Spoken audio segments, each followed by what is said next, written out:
So here we have the famous Emma, absolutely amazing artist. I'm honoured to be in her presence. And I kind of discovered Emma by bumping into her at the Royal College of Art at a show. I was so blown away. She wasn't there at the time. And I was asking around, who on earth has produced this work? And I searched and I searched and I searched. And then she just strolled in, all kind of cash, you know, oh, it was me, it was nothing. I was having a picnic and I just decided to do this thing. But she's just gone on and she's just doing amazing, amazing thing. Talent, one to watch. I actually pointed out to a number of individuals, Emma is definitely one to watch. Global superstar, the next gen in terms of, you know, representing that next generation for the impact of Caribbean, particularly Windrush, and Royal College of Art alumni. Yeah. And I'm obviously happy to be introduced to you at Royal College and continue to build a relationship. The Windrush Museum means a lot to me because my work is very much like my grandma, my mum, and the journey here. I turned back home recently, so I'm excited for the future. And she should be, because when you see her biography and all of the work that she does, very, very much around narrative. She's a very narrative type of artist. She constructs stories, very much around storytelling, but fantastic because she uses the media in a way that complements the aesthetic of the storytelling. So really, you know, look her up, Google her, Instagram, the whole works. You know, the famous Emma Prempe. You know, look her up now. Don't wait, do it now.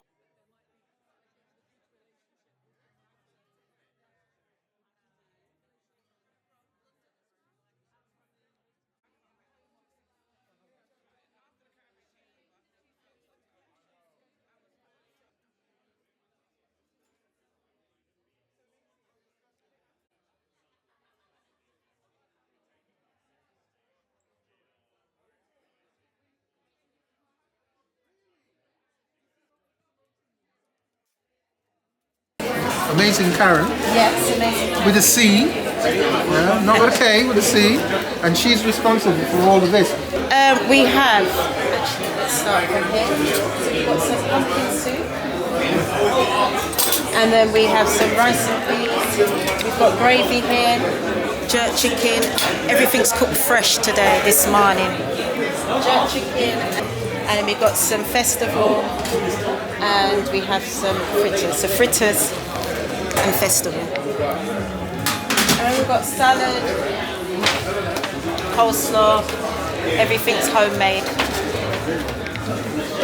And then we have little bottles of sauce. Props, we've got some plantain chips, we've got some hardo bread, some bun and cheese, and then Levi roots is also got this sauce there as well. Right now, we'll be giving you a formal welcome later on.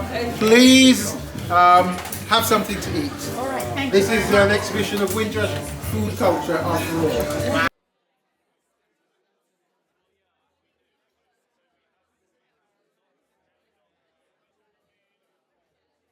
I really trust. She's a Windrush woman, my mom. And she gave me some words, and when she said it just resonated with me, that I just went with my heart. She said, don't undermine who you are by comparing yourself with someone else. It's because we're all different, while each and every one of us is special. So never set your goals by what other people deem important, because only you can become the best of you. And when she said that, I said to myself, Lord have mercy, mommy, that sounds like some lyrics there. Tell me yourself. I went on Dragon's Den as me, and the rest is history. So in some way, she was saying, don't change because we're all beautiful. And when Dr. Les approached me to be involved in National Windrush Museum, the only person that I could think of that would inspire me to do this work, it was my mom. Because if it wasn't those words as a Windrush woman that said that to me, don't undermine yourself, I wouldn't be here right now. So it's because of her that I wanted to come along on board and do this amazing work that we are creating history as we are right now. You are a part of history, and I thank you so much to be the beginning of what's promised to be something absolutely fantastic. And I gotta thank Patty Rogers, because you know, when you're starting something and you're looking for a home to start, that's the first thing, you're looking for a place to start what you're doing. You know, sometimes we choose the wrong place and it's not the right place for us.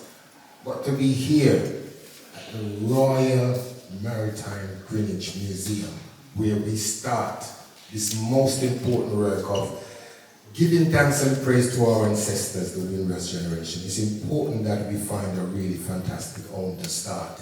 And I don't think we could have been in a better place. So if I can ask you to give Patty Rogers and the Royal Maritime Greenwich a round of applause.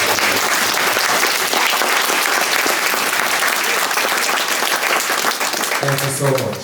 Well, we're here to talk about food was the glue that actually bind us with English people that would come around. I remember even in our household that the smell of the jerk chicken and the rice and peas that my mother used to cook used to draw some English people that lives on Leander Road in Brixton, where I grew up as a child, the first house that my parents ever brought. It was the food that brought the community together.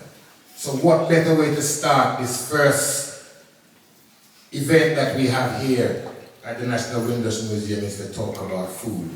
And one of the chefs that I'm going to call up to have a chat with is one of our most amazing chefs. I mean, when I say chef, I probably there's a different word for what he's done. Because I cannot think of anyone who is black in this country that's being inspired, that don't know of this gentleman. Whether you're here or you're in Jamaica or you're around the world, his name is just synonymous when it comes to Caribbean food. So ladies and gentlemen, give a big round of applause for Mr. Colin Brown.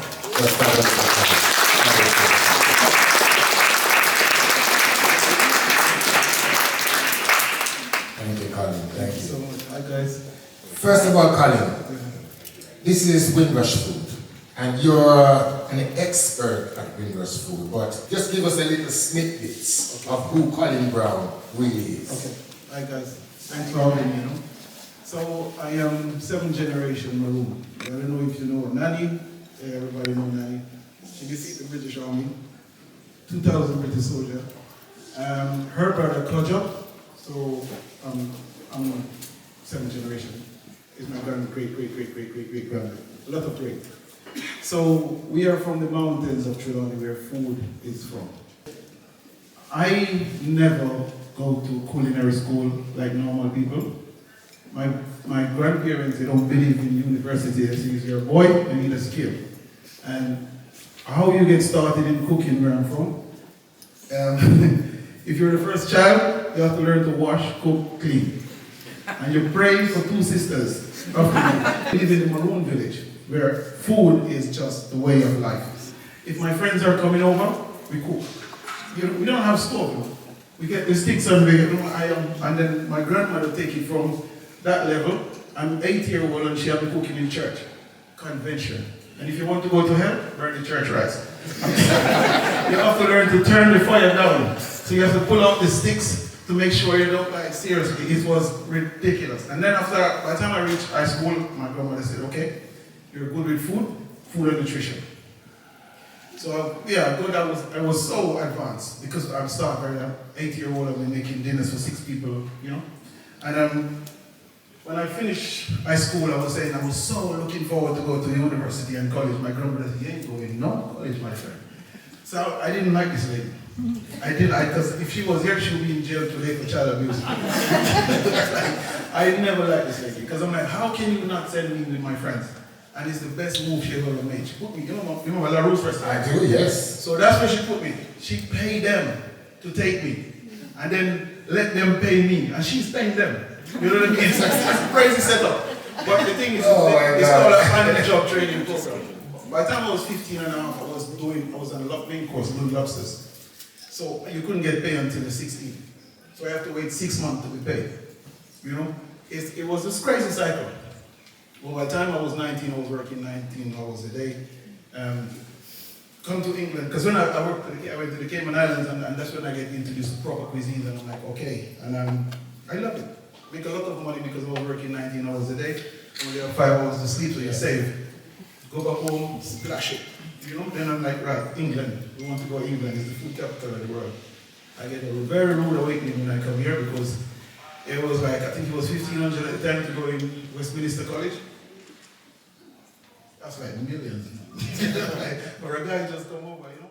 Founder and chair of National Windrush Museum. And it is always a pleasure to be with my brother here, Paddy.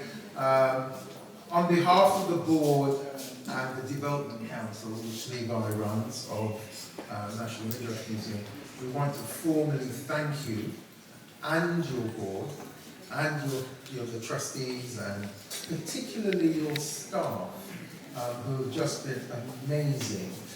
Big round of applause for RMG staff.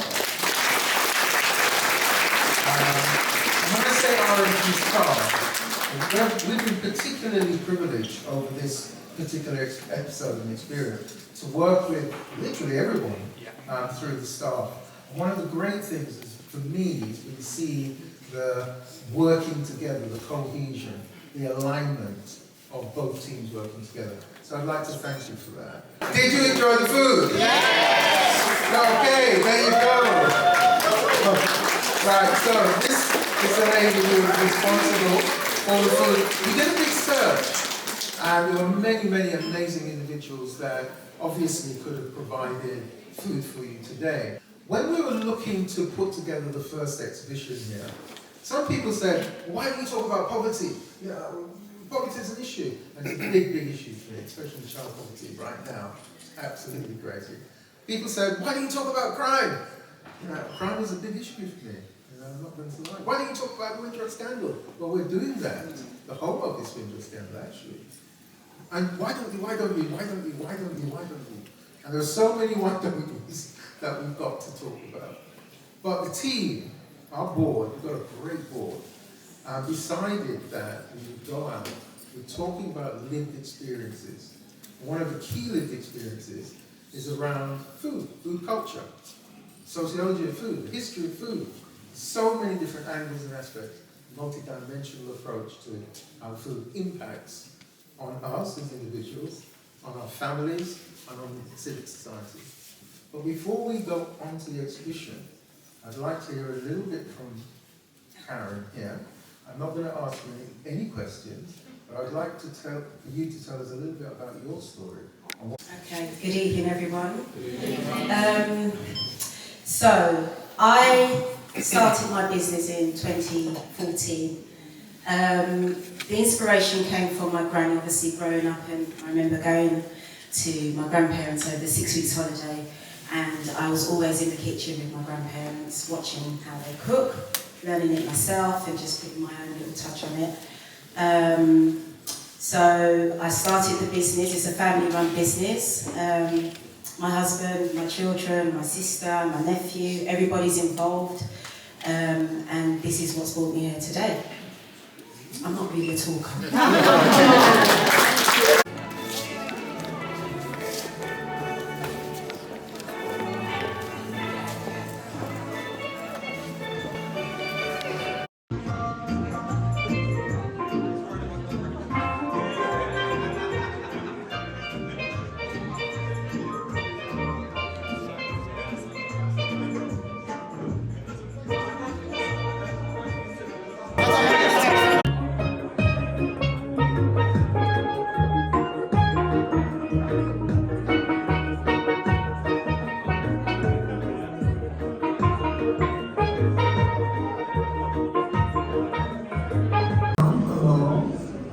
Right, now, ladies and gentlemen, and friends, I would say, I'd like to just take 5 minutes of your time. Have you enjoyed the exhibition, by the way? Yes. Is it amazing? Yes.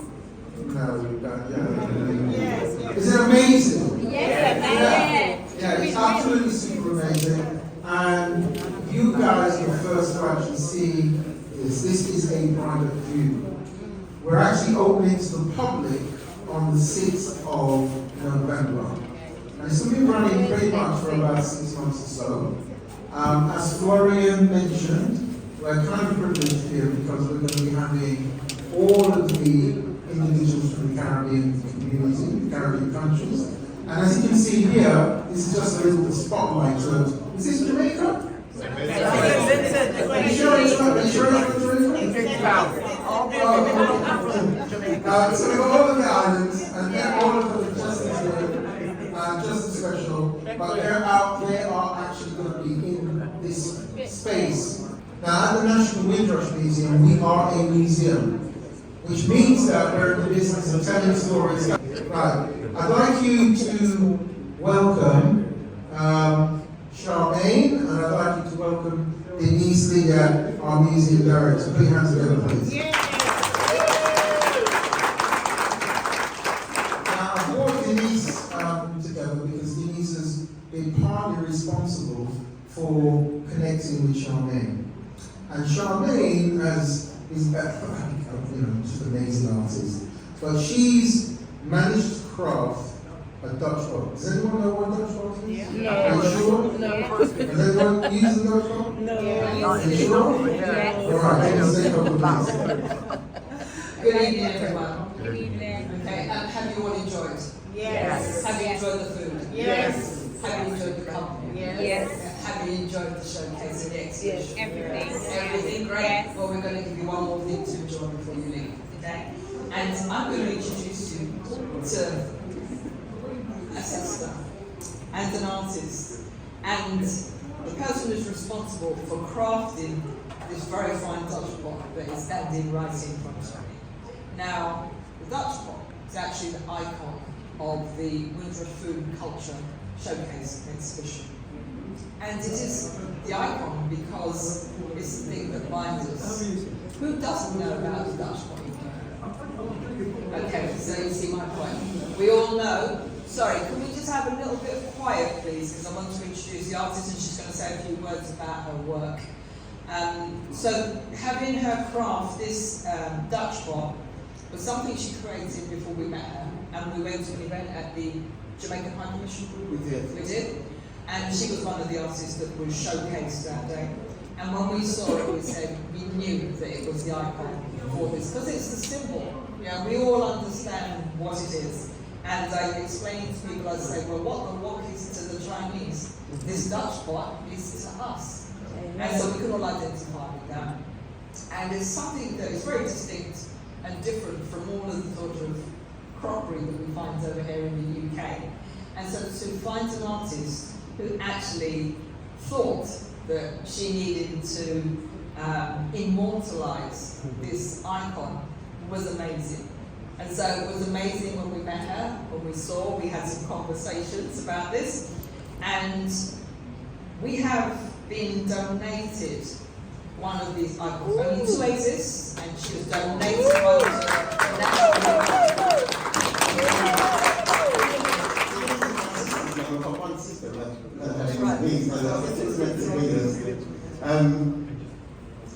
I can start with not going to art school as a kid, and I had this pent-up desire to make work about my culture, and finally, during lockdown, what have I done that wasn't in my whole life, art school, where do I want to go, Goldsmith?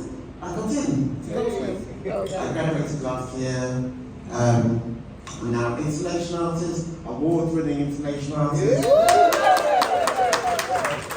work out my culture, my people, because I think we should write our own history and archive our own work. And I think it's very important.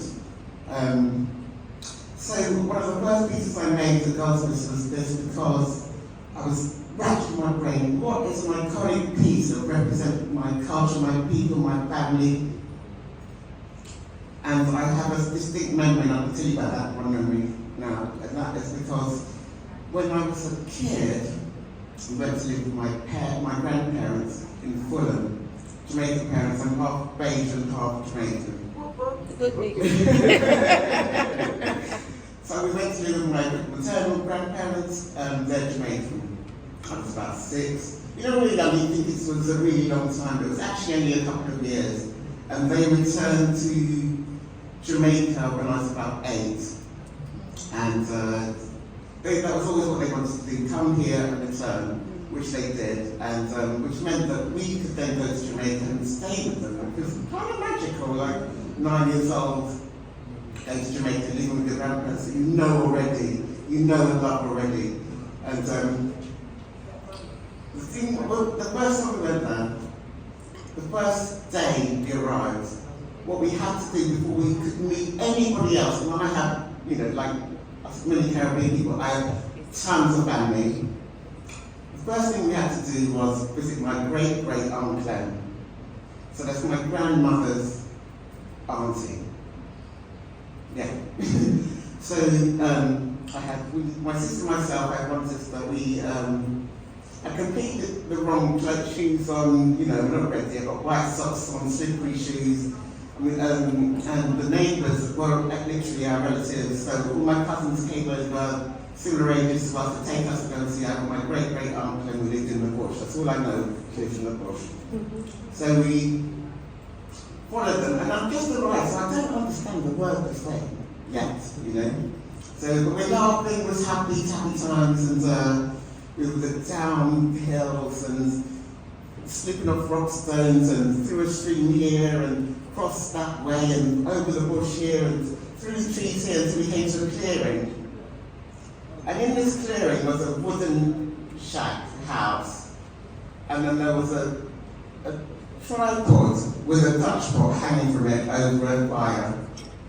And there was a small, slim, elegant, dark-skinned woman cooking with that Dutch pot. And on her arms were filled with bangles. We used to call them slave bangles. I don't know if anybody knows them, but and my mum still has some of those. And my cousins ran over to her, and but they were laughing, joking, and she hugged them and said, you know, a big red Kit Kat, because she said, Blossom dark, Blossom's dark, and everyone calls my mum Blossom in Jamaica. I knew that she said that. So as soon as she heard that, she opened her arms to us like this. I just remember it really clearly, like this.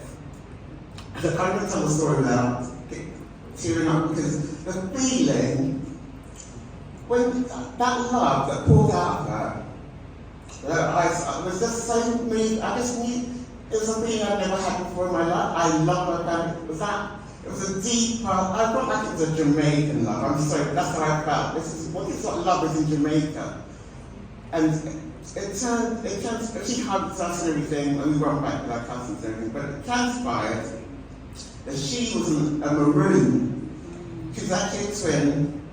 She had a nice place in town, but she chose to live in the bush when she wanted to, because that was freedom, that was her history, and that was something that really impacted me, because I realised, and from then on, I realised who's valuable and why, you know, not what, because if I thought about people in England, maybe seeing this woman living in the bush, they might not think much of her, but to us she was royalty, and I thank my parents for having that ever since then.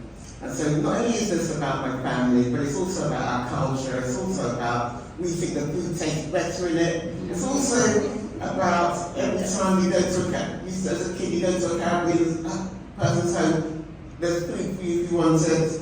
It's also about, it's clear because it's disappearing. We have to remember. We have to remember our culture and who we are. It's clear because of the glass ornaments in Caribbean homes, in the cabinet, because they like pretty things. And this particular one has a small little stand of its own, because it's sitting up proudly, because it's presenting itself. As the food is offered to us, so does this piece offer itself to you, and it's a welcome. It's a piece offered as a welcome. Thank you. That's beautiful.